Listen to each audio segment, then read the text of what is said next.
তেহরানের আজাদি স্কয়ারের স্মরণকালের বৃহত্তম জানাজা ও শোক মিছিল, রাজপথের জনসমুদ্রে ক্ষোভ আর প্রতিশোধের দাবি।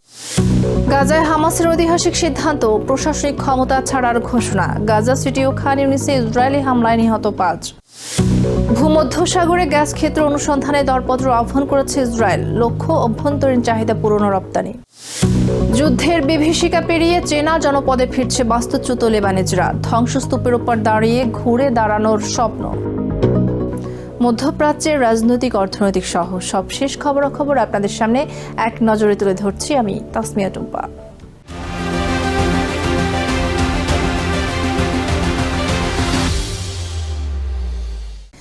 ইরানের প্রয়াত সর্বোচ্চ নেতা আয়াতুল্লাহ আলী খামেনি এবং তার পরিবারের সদস্যদের শেষকৃত্য অনুষ্ঠানকে কেন্দ্র করে রাজধানী তেহরান এখন শোক আর ক্ষোভের জনস্রোতে উত্তাল। আনুষ্ঠানিক শোকযাত্রার তৃতীয় দিনে সোমবার তেহরানের আজাদি স্কয়ারের স্মরণকালের বৃহত্তম শোক মিছিলে অংশ নেন লাখো মানুষ। আমেরিকা ইসরায়েলি বিমান হামলায় নিহত খামেনি এই কফিন যাত্রাকে কেন্দ্র করে ফুঁসে উঠেছে পুরো ইরান। জানাজায় অংশ নেওয়া জনতা প্রেসিডেন্ট ডোনাল্ড ট্রাম্প ও ইসরায়েলি প্রধানমন্ত্রী বেঞ্জামিন নেতানিয়াহুর ওপর তীব্র ক্ষোভ জানিয়ে এই হত্যাকাণ্ডের চরম প্রতিশোধের দাবি জানান। তেহরানের রাজপথ যেন এখন শোক আর ক্ষোভে ভাসছে।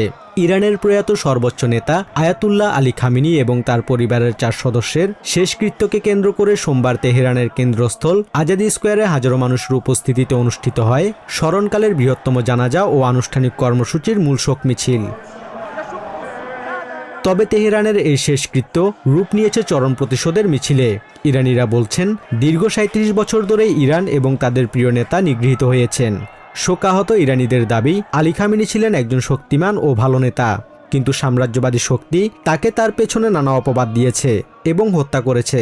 রাজপথে প্রিয় নেতার হত্যার প্রতিশোধের দৃঢ় শপথ নেন সাধারণ ইরানিরা। আজ আমি এখান থেকে ট্রাম্পকে বলতে চাই, তোমার কাছ থেকে আমাদের নেতার রক্তের বদলা নেব, এটা নিশ্চিত থাকো। তুমি যে গর্তেই লুকিয়ে থাকো না কেন, আমরা এই রক্ত বৃথা যেতে দেব না। আমরা আশা করি নেতানিয়াহু এবং ট্রাম্পকে এর চেয়েও বেশি ভোগান্তি পোহাতে হবে। সামনে এখনো অনেক কিছু বাকি আছে।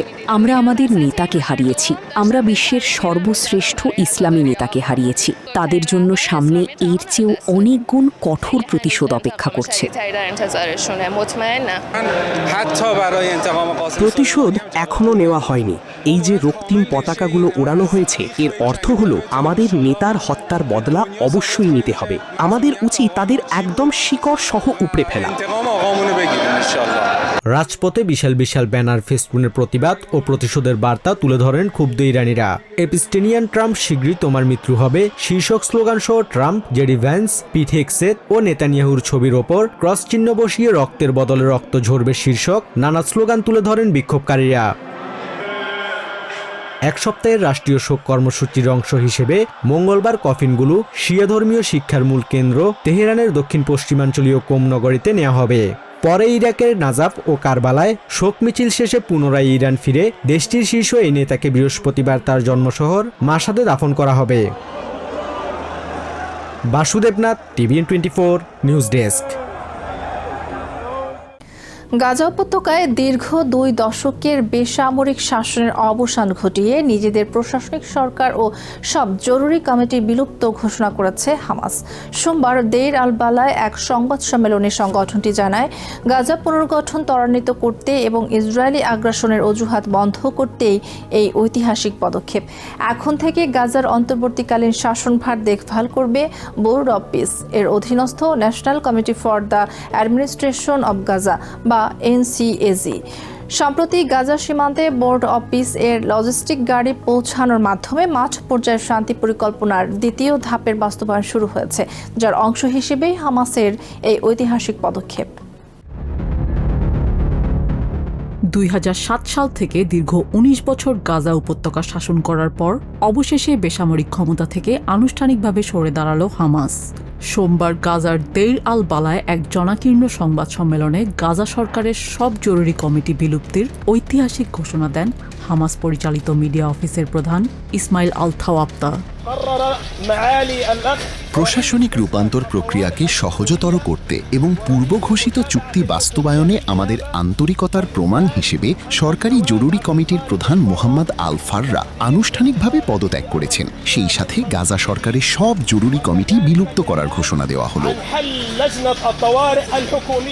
হামাস জানায় হামাস গাজা শাসন করছে। ইসরায়েলের এই যুদ্ধ দীর্ঘায়িত করার অজুহাত চিরতরে কেড়ে নিতেই এই পদক্ষেপ। তবে জনস্বার্থে সাধারণ ও পেশাদার কর্মীরা নিজ নিজ দায়িত্ব পালন করে যাবেন। আমরা প্যালেস্টিনিয়ান জনগণকে আশ্বস্ত করছি যে সরকারি ব্যবস্থায় নিয়োজিত সাধারণ ও পেশাদার কর্মীরা নিজ নিজ পদে বহাল থাকবেন। কোনো প্রশাসনিক বা প্রযুক্তিগত শূন্যতা যেন তৈরি না হয়, সেজন্য তারা জনস্বার্থে সেবা দিয়ে যাবেন। সামরিক নিরস্ত্রীকরণের আন্তর্জাতিক চাপ এড়াতে বেসামরিক ক্ষমতা ছাড়লেও এখনই অস্ত্র ছাড়ছে না হামাস। এছাড়া গাজার সব সরকারি কর্মীরা টেকনোক্র্যাট কমিটির অধীনে কাজ করতে প্রস্তুত বলে জানান হামাসের এই কর্মকর্তা। আমরা স্পষ্টভাবে নিশ্চিত করছি যে গাজায় সেবামূলক কাজে নিয়োজিত সব কর্মকর্তা কর্মচারী মূলত রাষ্ট্রীয় কর্মী। তারা নবগঠিত national committee for the administration of Gaza বা NCAG এর অধীনে দায়িত্ব পালন করতে সম্পূর্ণ প্রস্তুত। সম্প্রতি কাগজের পরিকল্পনা পেরিয়ে মাঠ পর্যায়ে কাজ শুরু করেছে বোর্ড অফ পিস। গাজার দক্ষিণ সীমান্তে ইসরায়েলের কেরেম শালম ক্রসিংয়ের কাছে আন্তর্জাতিক স্টেবিলাইজেশন ফোর্সের জন্য তৈরি বিশেষ ঘাঁটি এন্ডুরেন্সে পৌঁছেছে টেকনিক্যাল ও লজিস্টিক যানবাহনের প্রথম চালান। রাফার তেল আল সুলতানে মানবিক আশ্রয় কেন্দ্রের পাইলট প্রজেক্ট চালুর পাশাপাশি বিশ্ব ব্যাংকের অধীনে গাজা পুনর্গঠনে ইতোমধ্যে $15 বিলিয়ন তহবিল নিশ্চিত করেছে ওয়াশিংটন ও আরব বিশ্ব। এই আন্তর্জাতিক শান্তি বাহিনীকে সহায়তায় ইন্দোনেশিয়া, মরক্কো ও কাজাখস্তানের সেনা মোতায়েনের বিষয়টিও চূড়ান্ত পর্যায়ে, যেখানে ডেপুটি কমান্ডার হিসেবে দায়িত্ব পালন করবেন একজন ইন্দোনেশিয়ান সেনা। ইসরায়েল এই ঐতিহাসিক সিদ্ধান্তকে হামাসের রাজনৈতিক চাল বলে আখ্যা দিলেও কায়রোতে চলমান প্যালেস্টিনিয়ান দলগুলোর আলোচনায় NCAG কমিটিতে দ্রুত গাজায় প্রবেশ করিয়ে পুনর্গঠনের দ্বিতীয় ধাপ শুরু করার ওপর জোর দিচ্ছে। প্রেসিডেন্ট ডোনাল্ড ট্রাম্পের মধ্যস্থতায় হওয়া শান্তি পরিকল্পনা ও জাতিসংঘ নিরাপত্তা পরিষদের 2803 নম্বর প্রস্তাবের অধীনে গাজা পরিচালনার জন্য গঠিত হয়েছে national committee for the administration of Gaza বা NCAG। সম্পূর্ণ নিরপেক্ষ ও পেশাদার টেকনোক্র্যাটদের নিয়ে গঠিত এই কমিটির প্রধান ডক্টর আলী সাদ। শিগগির এই কমিটি গাজায় প্রবেশ করবে বলে ধারণা সংশ্লিষ্টদের। নিজিয়া জামি, TVN 24 নিউজ ডেস্ক। প্যালেস্টাইনের গাজা উপত্যকায় পৃথক ইসরায়েলি বিমান হামলায় এক দম্পতি সহ অন্তত 5 প্যালেস্টাইনিয়ান নিহত হয়েছেন। সোমবার গাজার খান ইউনিস এবং গাজা সিটিতে এই হামলা চালানো হয় বলে নিশ্চিত করেছে স্থানীয় স্বাস্থ্য কর্মকর্তারা। চিকিৎসকরা জানান, খান ইউনিসে একটি গাড়ি এবং বাস্তুচ্যুতদের একটি তাঁবু লক্ষ্য করে চালানো হামলায় 3 জন নিহত এবং অন্তত 20 জন আহত হন। বিস্ফোরণের পর ধ্বংস হয়ে যাওয়া গাড়ির চারপাশে জড়ো হয়ে ক্ষোভ ও তীব্র নিন্দা জানান স্থানীয় বাসিন্দারা। অন্যদিকে গাজা সিটির তেল আল হাওয়া এলাকার একটি অ্যাপার্টমেন্টে ইসরায়েলি হামলায় এক ব্যক্তি ও তার স্ত্রী নিহত হয়েছেন।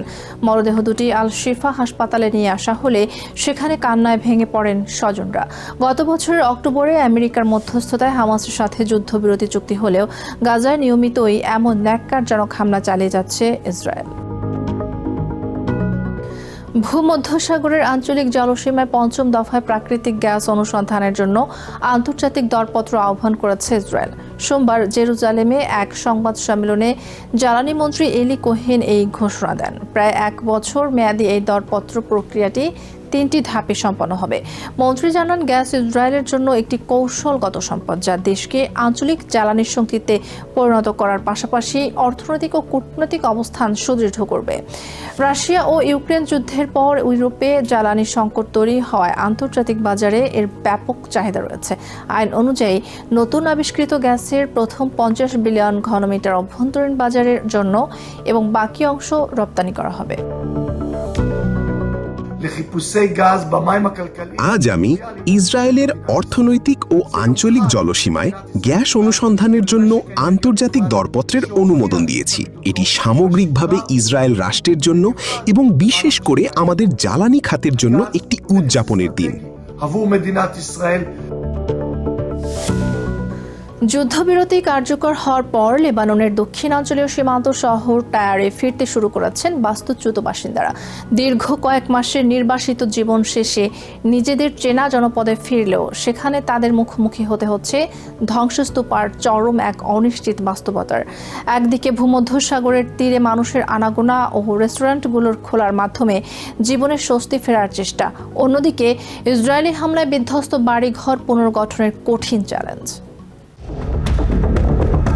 লেবাননের দক্ষিণাঞ্চলীয় শহরগুলোর বর্তমান পরিস্থিতি যেন একই ফ্রেমে বন্দি এক অদ্ভুত বৈপরীত্যের জলছবি। সৈকতের নোনা জলে পা ভিজিয়ে শিশুরা যখন ক্ষণিকের জন্য ভুলতে চাইছে বোমার বিকট শব্দ, ঠিক তখনই কোনো বৃদ্ধের চোখ অশ্রু সজল হয়ে উঠছে নিজের আজীবনের উপার্জনে গড়া পুড়ে যাওয়া বাড়ির দিকে তাকিয়ে। ছাই থেকে ফিনিক্স পাখির মতো জেগে ওঠার এই লড়াইয়ে বুক ভরা দীর্ঘশ্বাস আর শূন্য পকেট সম্বল করে প্রতিটি মানুষ আজ দাঁড়িয়ে আছে এক অদ্ভুত অনিশ্চিত গন্তব্যের মুখোমুখি, যেখানে ধ্বংসস্তূপের ওপর দাঁড়িয়েই তারা নতুন করে বুনছেন এক টুকরো শান্তির স্বপ্ন। দীর্ঘ প্রতীক্ষা আর যুদ্ধের বিভীষিকা পেরিয়ে দেশটির দক্ষিণাঞ্চলীয় উপকূলীয় শহর টায়ারে ফিরতে শুরু করেছে প্রাণের স্পন্দন। ধীরে ধীরে স্বাভাবিক হতে শুরু করেছে সাধারণ মানুষের প্রত্যাহিক জীবন। নিজেদের ভিটে মাটিতে ফিরতে পেরে কিছুটা স্বস্তিও পাচ্ছেন স্থানীয়রা। আল্লাহকে ধন্যবাদ, আমরা অবশেষে টায়ারে ফিরতে পেরেছি এবং আমাদের স্বাভাবিক জীবনযাত্রা আবার শুরু হয়েছে। আশা করি এবার শান্তি বজায় থাকবে এবং খারাপ কিছু আর ঘটবে না। তবে এখানে যে পরিমাণ ধ্বংসযজ্ঞ চালানো হয়েছে তা আসলে কল্পনারও বাইরে। সাম্প্রতিক যুদ্ধবিরতির পর 400,000-এর মতো মানুষ নিজেদের ভিটায় ফিরলেও এখনও তাদের তাড়া করে ফিরছে নতুন সংঘাতের শঙ্কা। বাস্তুচ্যুত এই লেবানিজ বলেন, মাঝে মধ্যে রাতের বেলায় এখনও বোমা বর্ষণ বা বিস্ফোরণের শব্দ শোনা যায়। লেবানন সরকারের দেয়া তথ্য অনুযায়ী আশ্রয়কেন্দ্রের বাইরে থাকা বাস্তুচ্যুত মানুষের প্রায় 40% এবং সরকারি আশ্রয়কেন্দ্রে থাকা 60% মানুষ নিজ এলাকায় ফিরেছেন। তবে দেশটির সমাজ কল্যাণ মন্ত্রী হানিন এল সায়েদ জানান, পুরো দক্ষিণাঞ্চল জুড়ে প্রায় 90,000 ঘরবাড়ি সম্পূর্ণ বা আংশিকভাবে ধ্বংস হয়ে গেছে। এই ঘরে ফেরার অর্থ হলো ফিরে আসা পরিবারগুলোর অন্তত বাড়ি ফেরার মতো ন্যূনতম একটি অবস্থা আছে, আর যারা এখনো ফিরতে পারেননি তাদের পরিস্থিতি আরও করুণ। টায়ারের ঘরে ঘরে চলছে এখন ধ্বংসস্তূপ পরিষ্কার আর নতুন করে বেঁচে থাকার লড়াই। অনেক পরিবারই ভাঙা ঘরের একটি মাত্র কক্ষ মেরামত করে পুরো পরিবার নিয়ে কোনো মতে মাথা গোজার ঠাঁই খোঁজার চেষ্টা করছেন। ফিরে এসে দেখি পুরো বাড়ি ধসে পড়েছে। ঘরের সব দেয়াল আর আসবাবপত্র ভেঙে চুরমার হয়ে গেছে। আমি কোনো মতে ধ্বংসস্তূপ পরিষ্কার করে কিছু জরুরি জিনিসপত্র এনেছি। এখন আমার স্ত্রী ও সন্তানরা সবাই মিলে একটি মাত্র রুমে বাস করছি। আংশিক যুদ্ধবিরতি হলেও লেবাননের প্রায় 600,000 মানুষ এখনও স্থায়ীভাবে বাস্তুচ্যুত হয়ে বিভিন্ন স্কুল ও অস্থায়ী ক্যাম্পে মানবেতর জীবন কাটাচ্ছেন। তবে এর সাথে হানা দিয়েছে জীবিকা হারানোর বেদনা। এখানে আমার মেয়ের একটা দোকান ছিল, ওটা পুরো ছাই হয়ে গেছে। আমার একটা গুদাম ঘর ছিল। আমি একজন জেলে, আমার সব মাছ ধরার জাল এখানে পুড়ে শেষ। আমার বয়স এখন 85 বছর। এই বয়সে নতুন করে কাজ করার ক্ষমতা আমার নেই। এই ভবনটা ভাড়া দিয়েই আমার পুরো সংসার চলতো, আর এখন সব শেষ। এখনো দূর সীমান্তে বোমা বর্ষণের মৃদু শব্দ এবং জীবন সংগ্রামের মাঝেও আশা ছাড়তে নারাজ টায়ারবাসী। হাতে গোনা কিছু সম্বল করে বুক ভরা আশা নিয়ে নিজেদের মাতৃভূমিকে নতুন করে গড়ার স্বপ্নে বিভোর যুদ্ধবিধ্বস্ত লেবাননের এই মানুষগুলো। Saif Rakib, TVN 24 news desk. এক নজরে প্রতিদিন মধ্যপ্রাচ্যের খবর জানতে চোখ রাখুন TVN 24 নিউজ নেটওয়ার্কের ইউটিউব ও ফেসবুক পেজে।